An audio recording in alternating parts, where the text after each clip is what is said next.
ერთი სურვილი, რაც ჯერ არ შეგისრულებია და აუცილებლად შეასრულებ. მაფიის საქართველოს ჩემპიონატი. რომელსაც მაინც ლაშაკელაშვილი მოიგებს რა აზრია?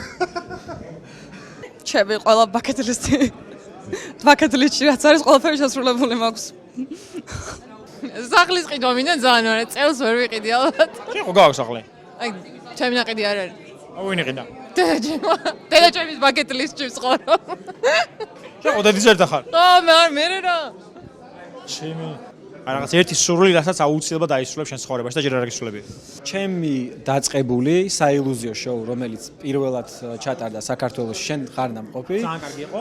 რომელიც ჩავატარეთ არაერთხელ, მინდა რომ მიეცეს სტაბილური ხასიათი, იმიტომ რომ სულ რამდენჯერმე ჩავატარეთ. ჩემი მიზანია რომ დამკვიდრდეს და წელიწადში სტაბილურად ტარდებოდეს და ხალხს ჰქონდეს იმის საშუალება რომ მოვიდნენ და ძალიან ფული გადაიხადონ იმაში რომ მოატყუებ მათ. არა, ფული გადაიხადონ იმაში რომ ყველაზე განსხვავებული ემოცია მიიღონ